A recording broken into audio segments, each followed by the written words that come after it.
nous approchons de Dieu avec crainte et tremblement.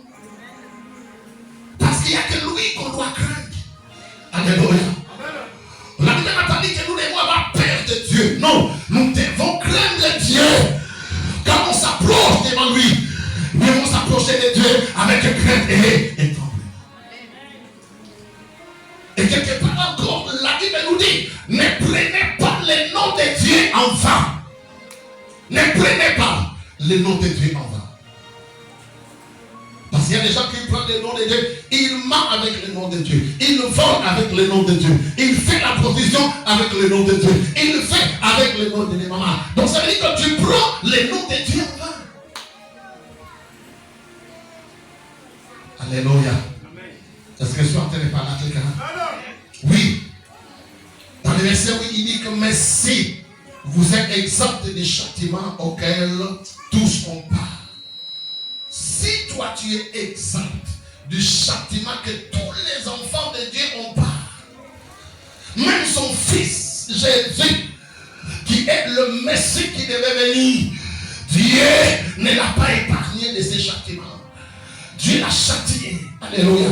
Qui a perdu, qui travaille, qui quitte le ciel. Il est venu ici la terre. Et Dieu l'a mené jusque dans la croix de Golgotha pour qu'il soit crucifié. C'était un châtiment fort.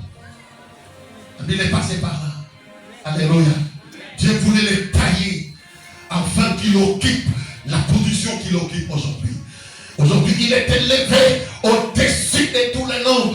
Mais pour qu'il soit élevé au-dessus de tous les noms et qu'il arrive à s'asseoir à la droite de Dieu pour intercéder en notre faveur, il a fallu qu'il passe par la croix. Dieu l'a taillé par la croix. Alléluia. Dieu l'a taillé par la souffrance. Alléluia. Alléluia.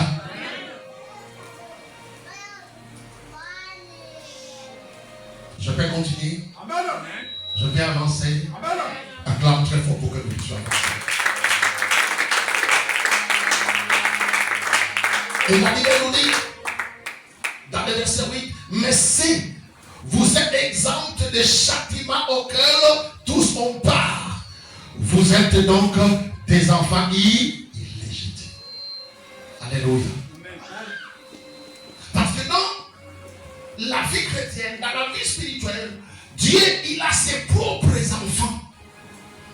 Il y a aussi des enfants que le diable a envoyés.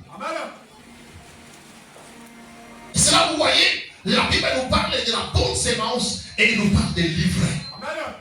Tous, ils sont où? Ils sont dans la maison de l'Éternel. Ils sont dans les champs de Dieu.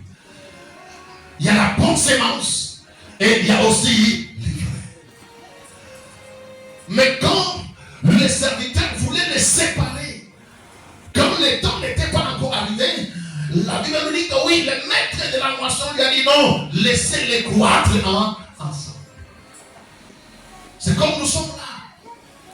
Il y a l'ivraie et il y a la bonne sémence. Il y a le fils légitime et il y a le fils illégitime. Alléluia. Le fils illégitime, il n'accepte pas d'être brisé. Il n'accepte pas d'être taillé. Il n'accepte pas les châtiments. Alléluia. Ils connaissent la parole. Ils ont la Bible, ils connaissent la parole, ils connaissent des versets, ils connaissent certains termes. Il peut même te développer un terme là quand tu regardes, tu dis, oh, mais celui-là, mais vit avec la personne. Vous allez vous rendre compte que celui-là, c'est un fils illégitime.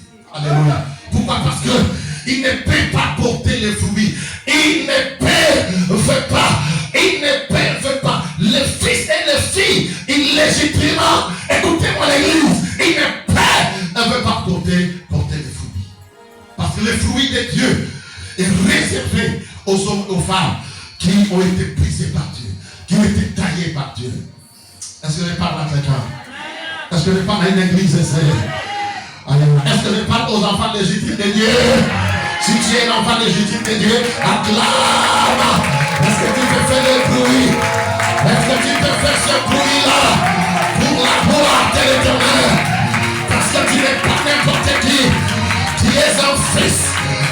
choisi des filles légitimes. Alléluia.